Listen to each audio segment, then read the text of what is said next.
여러분 안녕하십니까? 7월 셋째 주 주간 종합 뉴스입니다. 최근 부산시 교육청 장학사 한 명이 민원에 시달리다 사망하는 일이 발생했습니다. 교장 공모제가 원인으로 알려진 가운데 논란이 계속되고 있습니다. 도대체 어떤 제도길래 이런 일까지 벌어진 걸까요? 장동환 기자가 교장 공모제에 대해 자세히 알아봤습니다. 각 학교를 관리하고 운영하는 최고 책임자 교장. 3년 이상 경력을 쌓은 교감이 별도의 교육을 받고 교육감 임명을 통해 교장으로 승진하는 것이 흔히 알고 있는 과정입니다. 부산에선 2007년부터 자율형 공립학교를 비롯한 일부 학교에서 교장 공모제를 시행하고 있습니다. 말 그대로 공개 모집을 통해 교장을 채용하는 겁니다. 그 방식은 교장 자격을 갖춘 사람을 임명하는 초빙형과 자격이 없는 경우에도 지원할 수 있는 내부형과 개방형으로 나뉩니다. 내부형은 교육 경력 15년 이상인 교육 공무원이면 가능하고, 개방형은 주로 특성화 학교 등에서 시행하는 것으로 그 학교 교육 과정과 관련된 기관에서 3년 이상 종사한 경력이 있는 사람이 지원할 수 있습니다. 해당 학교 심사위원회가 지원자 면접 등을 통해 우선 선발하고 교육청이 심층 심사 후 교육부 추천까지 받아 임명됩니다. 교육개혁 방안의 하나로 출발한 교장 공모제. 학교와 학부모, 지역사회가 교장을 선발해 각 학교의 자율적 운영을 보장한다는 취지지만 반대 의견도 지속적으로 제기돼 왔습니다. 학교 책임자란 중책을 무자격자에게 맡긴다는 비판서부터 공모제로 임명된 교장 대부분이 전교조 출신이란 논란, 일반 교사들의 진급 기회를 박탈한다는 의견도 이어졌습니다. 교총 회장 시절부터 교장 공모제를 비판해온 하윤수 교육감은 교육감 취임과 함께 부산형 혁신학교와 교장 공모제 재검토를 추진해온 바 있습니다. 그 취지와 달리 논란이 끊이지 않고 있는 교장 공모제. 급기야 최근엔 공모제 지정을 원하는 학교와 이를 지정하지 않은 교육청과의 마찰이 빚어지며 40대 장학사가 사망하는 일까지 발생했습니다. BTV 뉴스 장동원입니다. 그런데 장학사 사망 사건과 관련해 악성 민원을 제기했다며 고발당한 A중학교가 교육청의 주장을 정면 반박했습니다. 이들은 교육청의 일방적인 조사 결과 발표로 학교가 부당한 모욕을 받고 있다며 교육부에 감사를 청구하기로 했습니다. 박재한 기자입니다. A중학교는 교장 공모제 미지정과 관련해 제기한 정당한 민원을 부산시 교육청이 악성 민원으로 규정짓고 있다고 주장했습니다. 시교육청은 자체 조사 결과 지난달 28일 일어난 비장학사의 극단적 선택이 A중학교와 연관성이 있다며 지난 4일 해당 학교장을 직권남용과 공무집행 방해 혐의로 경찰에 수사 의뢰했습니다. 학교 측은 장학사의 개인 연락처로 전화를 한 사실이 없고 학교와 교육청 간에 오간 수차례의 공문은 교육청의 요청에 의한 것이었다고 반박했습니다. 5월달, 6월달 사이에 교육청에 들어가서 방문한 수가 5회입니다. 그런데 그 5회에 그 장학사님 포함되지 않습니다. 과장님이 계실 때만 들어가서 과장님과 눈을 맞추면서 이야기를 했습니다. 그리고 실제 전화를 해서 그 교장선생님과 장학사님이 실제 목소리를 서로 주고받는 것은 5월달 한 번, 6월달 한 번인데요. 그 전화는 단순 질의, 단순 응답이었습니다. 그 사이에 어떠한 감정적 교류 이런 것들은 없었다는 말씀을 드리고요. A중학교는 또 지난달 18일 학교장이 교육청을 나서는 모습이 담긴 CCTV 장면과 숨진 장학사와 학부모 간 통화 내용이 언론에 유출된 것과 관련해 교육청을 명예훼손 혐의로 경찰에 고발했습니다. 본교 교육 공동체에 대해 교육청으로부터 여과 없이 가해지는 명예훼손 행위에 대하여 규탄합니다. 이런 불법 자료를 본인 동의도 없이 언론사에 유출했는지 참으로 어이가 없는 일입니다. 여기에 대해서도 반드시 밝혀내고 법적 책임을 물을 것입니다.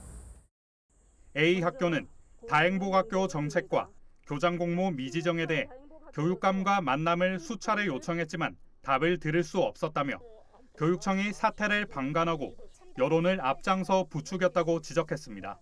하윤수 교육감님이 그때라도 흔쾌히 우리 학부모님들의 면담을 응해주셨다면 장학사님의 마음은 어떠셨을까요?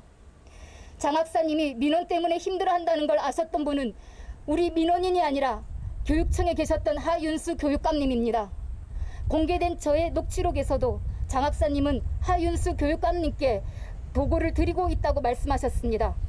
정말 직원을 가족이라 생각하신다면 고인을 위해서라도 거짓된 정보를 여론에 흘리며 학교장과 학부모들을 악마화시키는 일을 당장 그만하십시오. 그리고 본인의 직무유기를 더 깊이 반성하시는 책임자의 모습을 보여주시기 바랍니다. 하윤수 교육감은 취임 2주년 기자회견을 통해 조사 결과 A중학교의 교장 공모제 미지 정권은 절차상 문제가 없었다며 소통을 강조했습니다. 또 이 부분을 우리 자체적으로도 감사를 다 했고 또 그렇게 하면서 책임감이 너무 무거운 이런 책임감을 가지고 있는 우리 장학사 고인이 되었습니다마는 너무나 저희들이 안타깝게 생각을 합니다. 그런 의미에서 우리 교육감실은 항상 열려있고 어디까지나 모든 좀 고통이 있다고 보고 또 불만이 있다거나 또 애로가 있다거나 또 이 일이 한쪽에 치중되어 있다거나 하면 항상 교육감실은 열려있다는 것을 다시 한번 말씀을 드리고 A중학교는 교육청이 장학사 죽음의 원인을 학교장과 학부모의 민원이라고 지목한 경위와 부실한 조사 등에 대해 교육부 감사를 요청하겠다고 밝혔습니다. BTV 뉴스 박찬입니다. 부산 구덕운동장의 아파트 개발이 추진되면서 주민들의 반발은 갈수록 커지고 있는데요.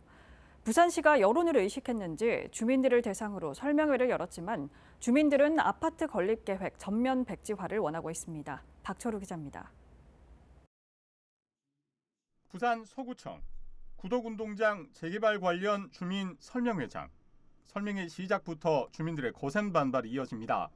구덕운동장 부지 아파트 건립 계획 전면 백지화 목소리입니다.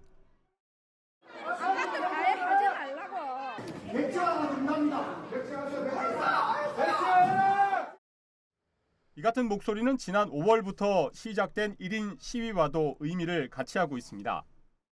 재개발을 반대하는 게 아니고 아파트 건설을 반대하는 거기 때문에 아파트를 짓지 않는 선에서 투명하고 공정하게 공청회를 주민들과 해서 올바르게 구덕운동장이 재개발됐으면 하는 바람입니다. 아파트 건립 반대 서명을 한 주민은 18,000명을 넘어섰습니다. 굳이 여기를 또 줄여가면서 아파트를 건립하는 거는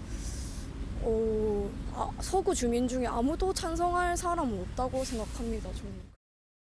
부산시는 구덕운동장 부지에 15,000석 규모의 전용 축구장과 높이 49층 아파트 850가구, 오피스텔 70실을 짓는 계획안을 공개했습니다.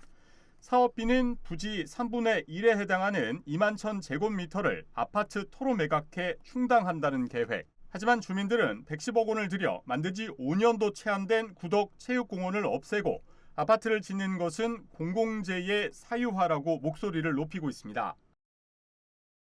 역사 전통이 있는 데 아닙니까? 구덕운동장이 밀어부르고 아파트를 짓는다. 그렇지 않아도 천재는 아파트 짓는 걸 반대합니다. 여기 체육센터에 많이 다니거든요. 그런데 그걸 없애고 아파트를 짓는다? 그건 아닌 것 같아요. 부산시는 도시재생 혁신지구 사업을 통해 자금을 확보할 예정이며 논란이 되고 있는 아파트 층수와 세대수는 확정된 게 아니라고 밝혔습니다. 주민 의견을 반영하겠다는 말도 덧붙였습니다. 필요하다면 재정 투입을 더 늘리는 부분도 검토할 수 있습니다. 그런 부분을 통해 가지고 주민들이 너무 공동주택 규모가 크다, 줄여야 된다고 한 것이 다수 의견으로 반영이 된다면 저희는 조정할 수 있습니다. 하지만 공공성이 우선시 돼야 할 부지에 아파트를 건립하겠다는 계획은 시민사회단체는 곱지 않은 시선으로 바라보고 있습니다. 주민들의 의견 수렴이 당연히 필요한 부분입니다. 근데 그 두 개 다 충족하지 못했어요. 근데 거기다가 시의회의 의견을 들어야 되는 절차와 과정도 또 거치지 않았지 않습니까? 공론부터 다시 시작해야 될 거라고 여겨집니다. 한편 구덕운동장 아파트 건립 반대 주민협의회는 이번 달 공청회를 열어 주민들의 의견을 부산시에 전달할 예정입니다. BTV 뉴스 박철우입니다. 사상구와 강서구를 연결할 대저대교와 엄궁대교, 장락대교 건설 사업이 또 멈춰섰습니다. 국가유산청은 이 다리들이 자연유산과 경관에 영향을 준다고 보고 심의를 보류했는데요. 올해 착공은 어려워 보입니다. 장동환 기자입니다. 대저대교 건설 사업은 올해 초 환경영향평가를 통과하면서 6월 착공을 기대했습니다. 하지만 지난 4월 국가유산청은 심의를 부결했습니다. 앞서 장락대교 역시 국가유산청 부결 처분을 받았고 낙동강유역환경청은 엄궁대교에 대해 환경영향평가 보완을 요구했습니다. 모두가 철새 대체 서식지 마련이 미흡하다는 이유였습니다. 세계 교량이 건설 시기와 위치가 비슷한 만큼 국가유산청은 지난달 통합심의를 진행했습니다. 통합심의 결과는 보류. 심의위원 12명 중 가결은 1명, 9명이 보류 의견이었습니다. 교량 건설 필요성은 인정되지만 철새 서식지에 영향을 줄 수 있어 자연유산 보존과 경관에 미치는 영향 등의 종합적인 검토가 필요하다는 이유를 들었습니다. 에코델타시티를 비롯한 강서구의 교통량을 소화하기 위한 교량이지만 사업에 잇따라 제동이 걸리면서 올 연말 착공, 2029년 준공 가능성은 점점 희미해지고 있습니다. 부산시는 구체적인 계획을 국가유산청에 다시 제출해 올해 안에 착공한다는 방침입니다. 한편 교량 건설의 차질이 빚어지면서 이와는 별도로 강서구는 에코델타시티와 공항로를 연결하는 도로 건설을 추진합니다. 다음 달 타당성 조사와 용역을 추진해 2026년 착공한다는 계획입니다. BTV 뉴스 장동원입니다.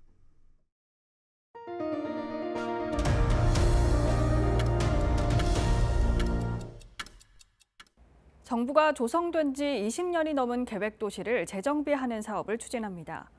부산에선 북구 화명이지구와 해운대 그린시티 등이 포함됩니다. 하지만 수도권 지역에서만 먼저 시행되면서 지역에서의 불만과 요구는 커지고 있는데요. 가장 넓은 지역에 해당되는 북구에서의 관심은 더욱 뜨겁습니다. 장동환 기자입니다. 정부가 조성된 지 20년이 지났고 면적이 100만 제곱미터 이상인 택지를 재정비합니다. 노후 계획도시 특별법이 통과되면서 부산에선 해운대 그린시티와 북구 화명 이지구가 대상 지역에 포함됐고 지난 4월 특별법 시행령 제정안이 나오면서 북구 만덕 금곡 덕천과 사상 계금 엄궁 주례 학장 사하 다대 지역이 추가됐습니다.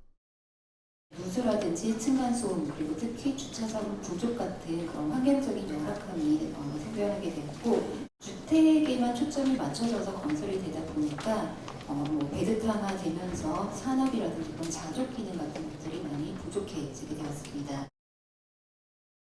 사업이 성사될 경우 안전진단이 면제되고 용적률 150% 상향, 용도 변경 등의 혜택을 받게 됩니다.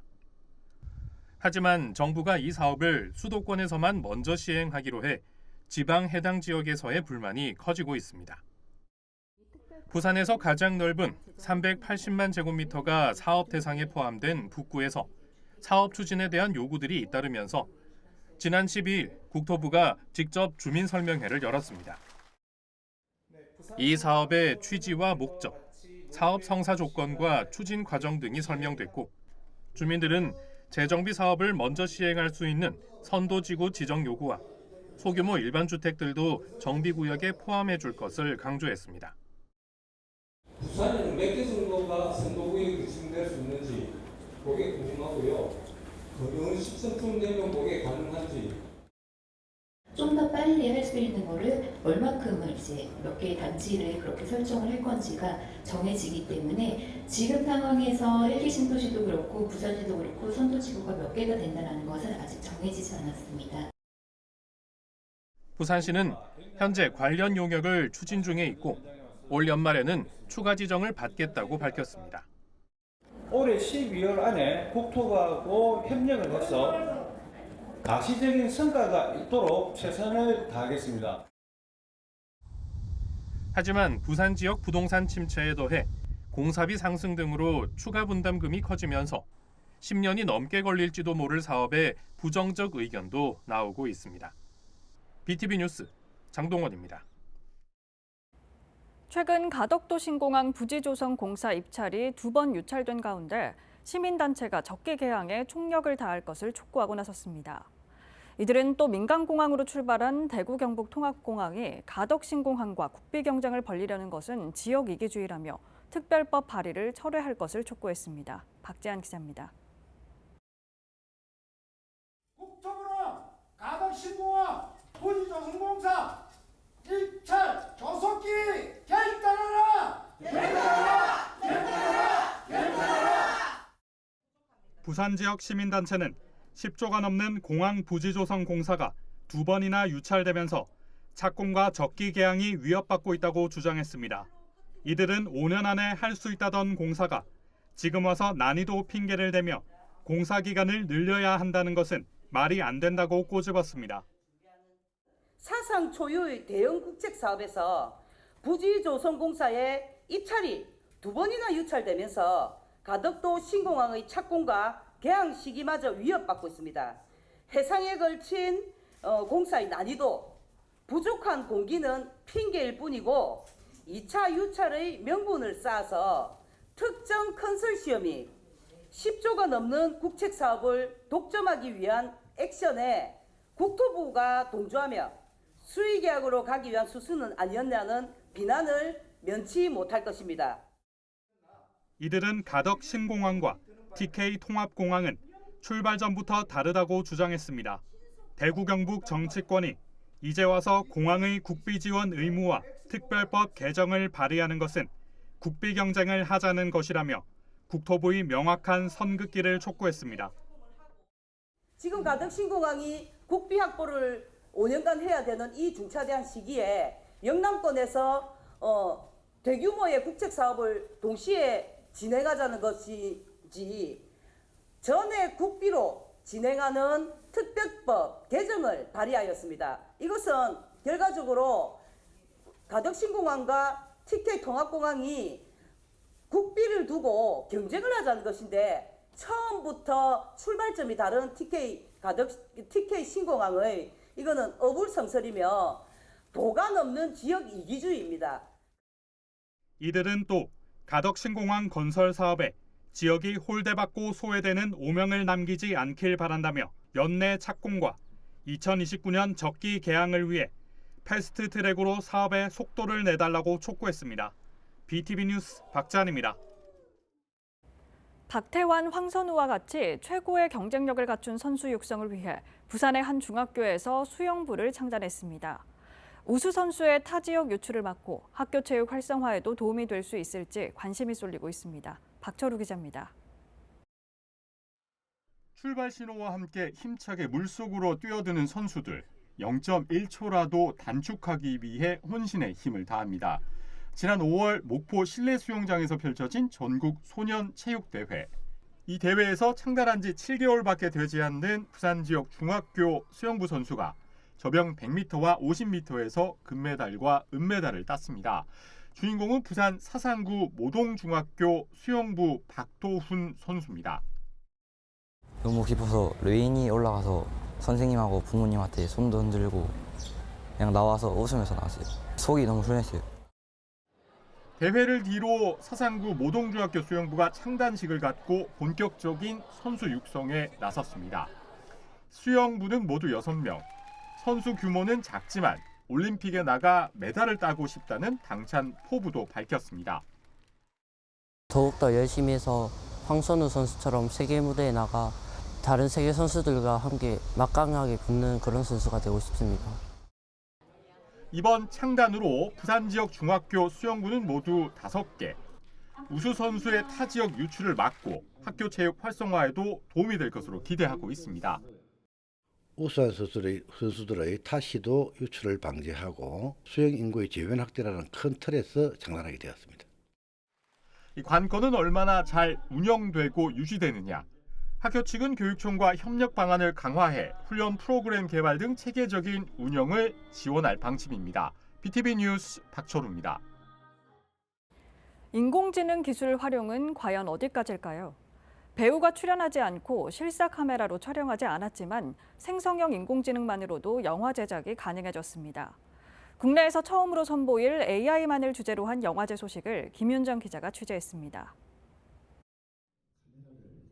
석양을 배경으로 두 남녀가 걸어가는 장면을 사실적으로 만들어줘라는 명령어를 넣자 2분 만에 4초짜리 영상이 만들어졌습니다. 여기에다 재편집한 영상 4초를 더하자 8초짜리 영상이 뚝딱 완성됐습니다. 8초 영상 제작에 10분이 걸리지 않았습니다. AI 기술 발전으로 만들어낸 창작 활동이 이제 영화로 확대되고 있습니다. AI 기술 발전이 예술 발전에 어떤 영향을 주는지가 굉장히 관심이 가는 부분이고, 장비나 전문적인 기술을 갖춰야 할 수 있었던 작업들.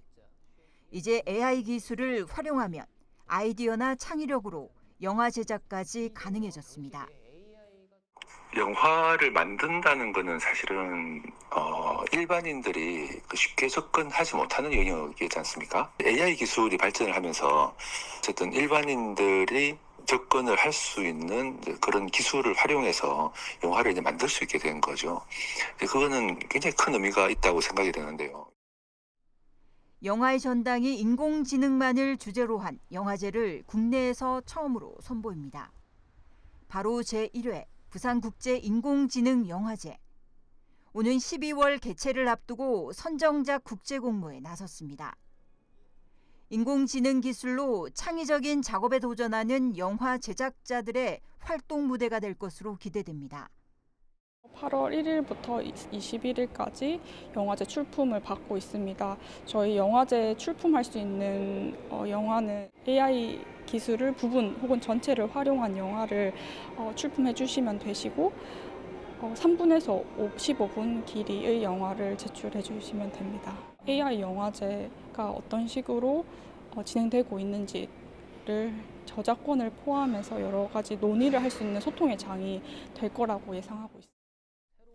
한편 인공지능 기술의 혁신적인 변화에 따른 영화 산업과 기술, 저작권 등 영화 산업 관계자들이 모여 개발 속도가 급속하게 진행되고 있는 현안들을 공유하는 자리가 될 것으로 벌써부터 기대를 모으고 있습니다. BTV 뉴스 김윤정입니다.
이상으로 주간 종합 뉴스를 마칩니다. 시청해주신 여러분 고맙습니다.